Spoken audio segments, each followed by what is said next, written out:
Party yange yokusatu ngenda gitandikira ku biriwo right now ku bya Anita Among. Ababadde bangoberera abalaba part 1 ne part 2 kati tandikira wano ate abiri abaddayo emabega otandike. Essaawa eno ekiriwo right now nze ng'Omunayuganda ategeera Omunayuganda ate Omuganda nakulira ku nsujju n'engege kitegeeza obwongo bwange bukola ate nnyo. Mu kiseera wembadde ntadde amaanyi mu kugoba omuntu amaze emyaka 4 ng'abba ente zange mu kiraalo nga ne mu nnaku ezaakayita tezinnawera ntono ddala ng'abbye ente endala. Nsazeewo ntandika okudduka omugoba paka lwe mukwata. Gwe n'ofubutuka eri n'oŋŋamba nti oyo wente muleke muveeko jangu ogobe waliwo eyakubba enkoko weerabidde. Kati kitegeeza obeera tombalaamu magezi tombazeemu magezi. Olunaku olwaleero famire ya Mwami Museveni of course bali very determined baagala kuleeta mutabani waabwe mu buyinza kitakkirizibwa kubanga Uganda si monarchy. Kati basazeewo strategy nyingi zibagezezzaako approaches nyingi zibagezezzaako okuyitamu. Mujjukire nabagamba dictatorship ekola oba kale esurvivinga ng'erinamu slightly some bit of trust oba trust eyo bagiwininze namu compromising ndowoozayo kukumanipulatinga but it must be there because a gun rule yonga tesobola kukola independently tesobola kukola yokka kubanga jjukira lubeera lutalo olw'omu ng'alina emmundu against citizens abatalina mmundu olutalo terusobola kusurvivinga. Ate era n'abakuwagira ba influencers abaleetera abatuwamba abazungu kibaswaza okukola n'omuntu ng'oyo. Olina okubeerawo nga there is a small level of sanity esobola okukavalinga ebikolwa gwe by'obaokola oba by'obaokoze. Kati strategies nyingi nnyo bagezezzaako zikozesaako approaches ez'enjawulo zigaanye okugula ekintu ekyo mu bantu. Muzze mu biraba that side bagezaako omwana bamukwase wano projects ez'enjawulo zizze simba bamusindikako mu nguudo because there is a moment mu Abannayuganda we mwakaaba nnyo ku nguudo biki all that stuff that side I think it failed ne bajja bakoze ebintu byanjawulo muzze nga before I'm not going to go deep into that. Kati strategy eriwo omuntu abadde abba ente okumala emyaka 4 akubbako ente okumala emyaka 4 nga nakati yakubbako agenda kunoonya buli muntu abadde akubbako enkoko agenda kunoonya buli abadde akubbako enkoko agenda kufuna ba influencers like you've already seen it already.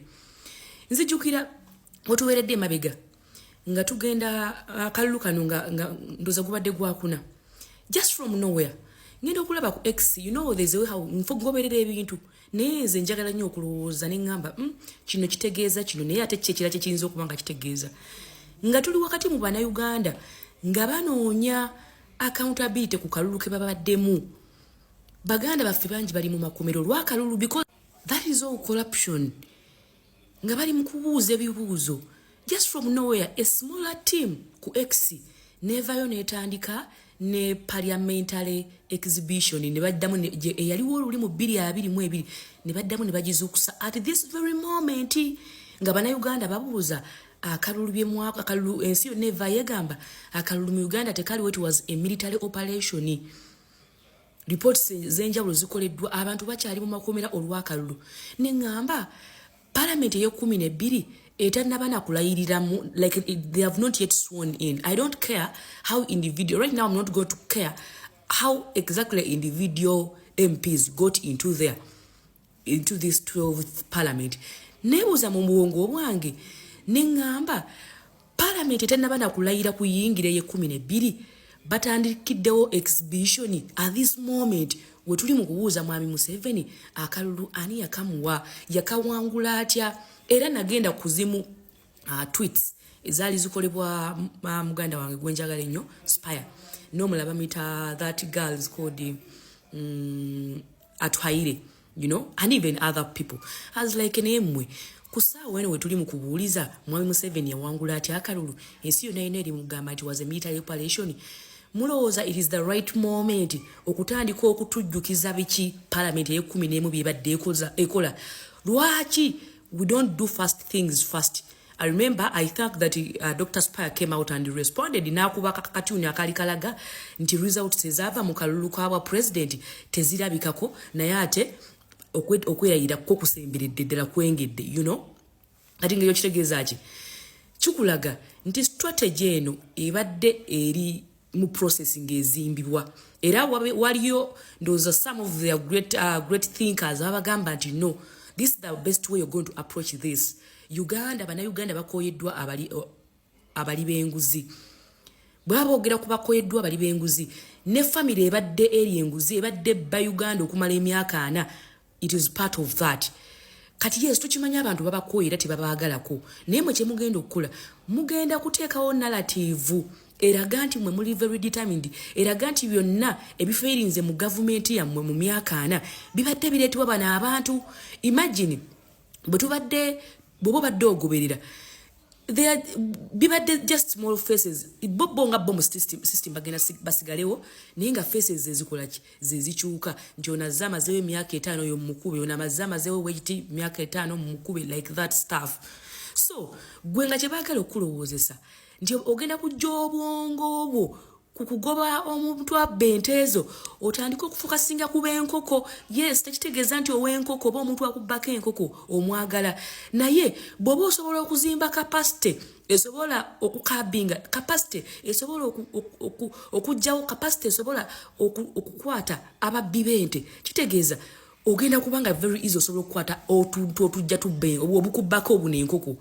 Kati bazimbye narrative nti mugera tuka isera. I know Ugandans mugera tuka isera mu kibayinge mugambe bannange government yenu batukoledde, omwana ono atukoledde alwanyisiza abali b'enguzi, nga weerabidde akukwatidde kalaba agenda kukwata ababbi b'enkoko, naye agenda kusigala ng'ente azikola ki azikubbako. Nze ngazi omuna Uganda ali soba, twagala an overhaul. We want twagala complete change. We want this system to step aside. Ekirungi kyokka Mwami Museveni ne family ye n'abaana be n'abantu be kye basobola okukolera Uganda okumalawo enguzi, bo bennyini beekuŋŋaanye ba stepping aside. Tulina omukulembeze gwe tugenda ffe okuleeta nga Bannayuganda agenda okutuyambako okukwata ababbi b'enkoko. Yeah, that's what we want. Omuntu yenna ng'atapushinga that ng'akulaga nti omubbi w'ente temuteekako maanyi mugateeke ku babbi b'enkoko, abaakuzannyidde ku bwongo era abaakufudde omuntu omusirusiru, abaakufudde omumbatutu atategeera. You find me at the crossroads. Nyimiridde wano mu Stenseni mu masaŋŋanzira. Saidi eno linekuba waliyo abba enkoko, eno waliyo abba ente zange. Oŋŋamba mbonna lengera, ono abba enkoko zange mulengera, nabba ente zange mulengera. Kati oŋŋamba sooka ngoba ow'enkoko, nzire ku w'enkoko ngoba amaanyi gonna nga kuŋŋaanye nga maliye ku w'enkoko. Bannayuganda muzuukuke. Mbadde ku X nga ngoberera naye nendabira ddala nti Mukama Katonda, kubanga X gye tusuubira okusanga abantu ababugumyeko, abantu abategeera ebintu, omuntu asobola okutunula mu kintu n'agamba nedda, n'akola analysis n'agamba this is not my level of understanding. Era bandeetedde okulowooza nti abantu okusoma ennyo kibaleetera okulimitinga endowooza zaabwe, kibaleetera okubanga omuntu they can no longer critically think. Ate bakyasobola kuanalyze kulowooza bintu kusukka ku biki bye baayiga mu ssomero, ng'obwongo bwabwe bulina ka box mu baabusibira, ng'era endowooza yaabwe yasibirwawo webukoma okulaba. You find people very excited over nothing. Like if you find me, for example, any of the people abali mu inner circles za NRM, abali mu smallest circle, bampa information nenjiputika outside there because they give me that information directly. Bambuulira ku biki bazzaako nembibabuulira, then nga mutandika ogamba namutyaba mugezi, namutyaba alowooza nnyo, bannanga ebintu bannanga Bannayuganda muzuukuke. Eyo level tukyali eyo. We are not at that level. We've grown past that level. Balwana kuzimba muntu yenna omulala, balwana kuluwa face muntu mulala yenna nga si Kyagulanyi. For the obvious reasons nze ngamba. Yes, let others follow for that, but not all of you people. not all of you